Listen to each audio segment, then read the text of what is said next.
gitu, bahwa JK memang adalah tokoh besar Taliban yang berasal di Indonesia. Dialah panglima Taliban di Indonesia. Nah, mengenai dia bilang jangan takut terhadap Taliban dan pengagumnya, mereka sudah moderat, bla bla bla. Itu mah penipuan. Itu jelas-jelas penipuan. Taliban ini teroris, sampai kapanpun dia tetap teroris, biadab. Kemudian berikutnya pemerintah harus tegas, Pak. Ini supaya didengar, sekiranya didengar sama Presiden Jokowi ini. Pemerintah harus tegas terhadap kelompok-kelompok atau anasir-anasir radikal yang memberi dukungan terang-terangan terhadap Taliban.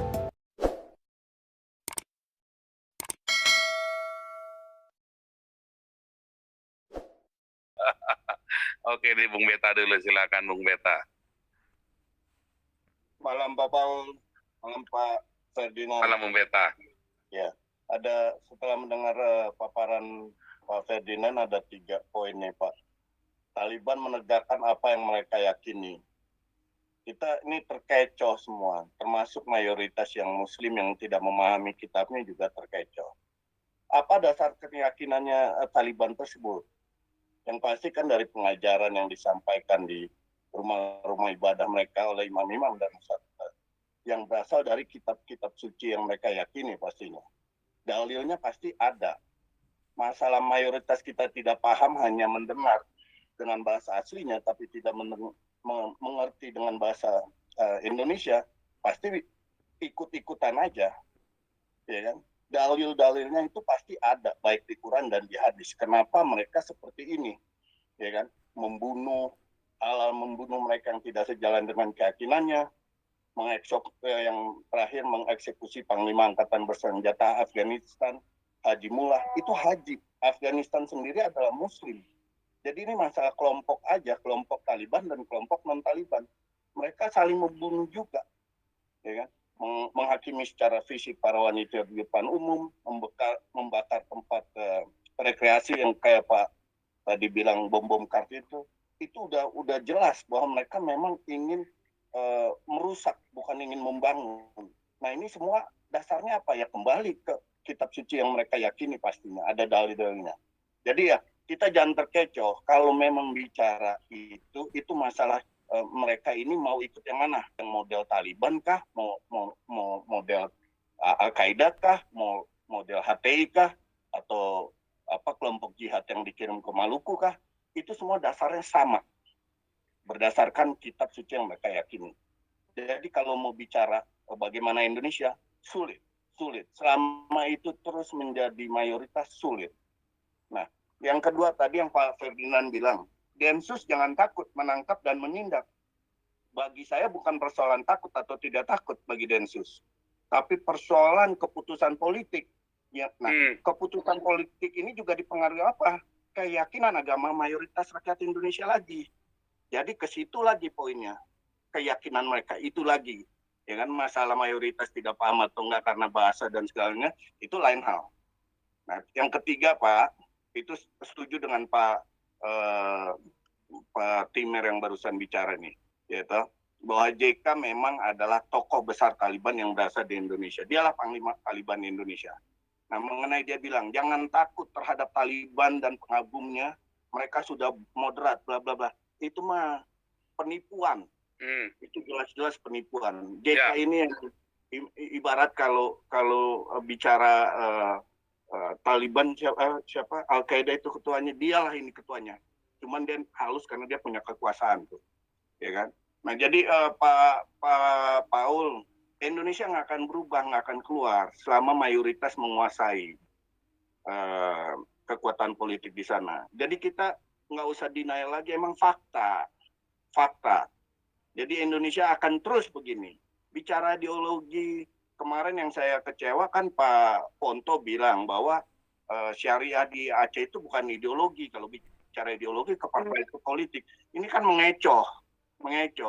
Jadi saya pikir ya masalah waktu semua akan jadi syariah kalau yang sekelas Pak Ponto berpikir seperti itu, apalagi kita rakyat kurang pintar, rakyat yang kurang informasi atau bodoh. Ya kelar Indonesia akan jadi seperti itu.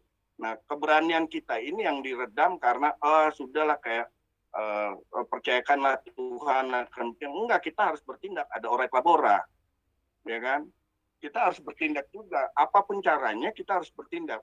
Tapi bukan dengan kekerasan, mungkin dengan cara politik dan berbicara lantang, terus menyadarkan. Mayoritas kita nggak, sebagian besar nggak ngerti bahasa Arab, Pak. Dibodohi terus dengan bahasa Arab. Tapi sekarang ada translate-nya, mereka bisa belajar. Satu waktu mereka akan menemukan kebenaran. Dan bahwa ini adalah ya toh, yang ibaratnya yang keji, kejam. Masa membunuh orang halal? Gimana ceritanya? Jadi begitu aja Pak Paul, terima kasih.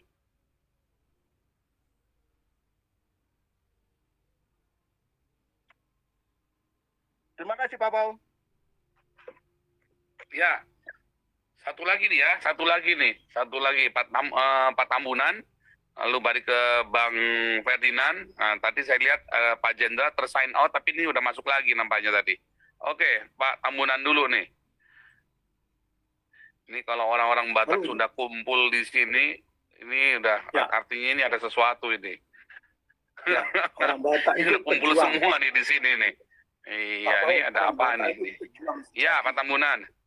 Iya. Salam. Shalom. Salam semuanya. Baik, saya langsung point to point saja Pak. Yang pertama, Taliban itu bukan menang.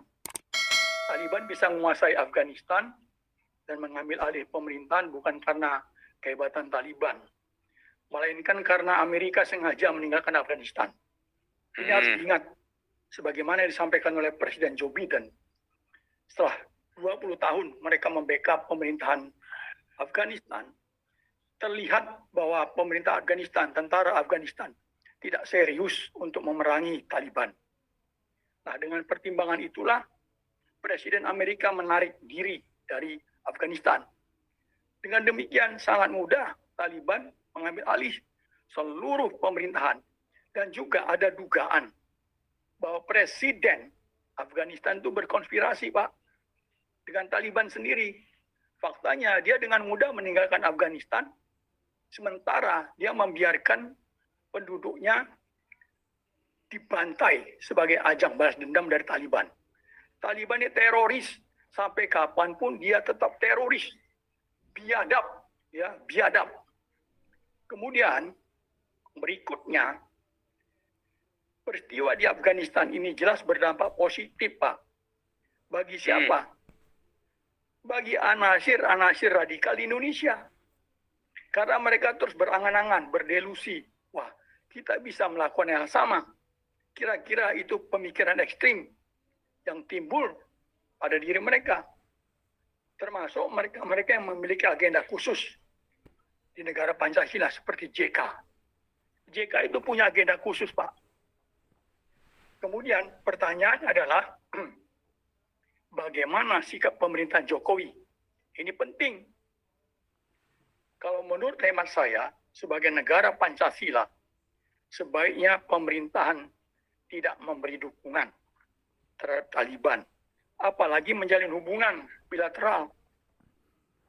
Kemudian, berikutnya pemerintah harus tegas, Pak. Ini supaya didengar, sekiranya didengar sama Presiden Jokowi ini. Pemerintah harus tegas terhadap kelompok-kelompok atau anasir-anasir radikal yang memberi dukungan terang-terangan terhadap Taliban atau menggalang dukungan publik untuk mendukung Taliban. Kemudian poin berikutnya adalah pemerintah juga harus mencegah sekeras-kerasnya manuver-manuver politik yang dapat mengganggu stabilitas politik dan keamanan di dalam negeri. Sekali lagi, ini terkait juga dengan JK ini. Dia ini lihai, licik kalau sudah bermanuver. Saya pribadi patut mencurigai ya, nasionalismenya. Juga jiwa Pancasilanya, saya meragukan, Pak.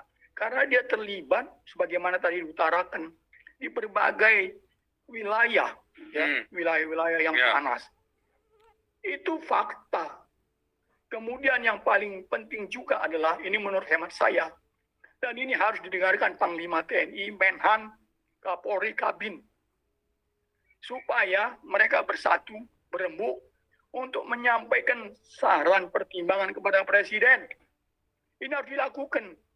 Panglima TNI, Kabin, Kapolri, Menhan, memberikan saran masukan kepada Presiden.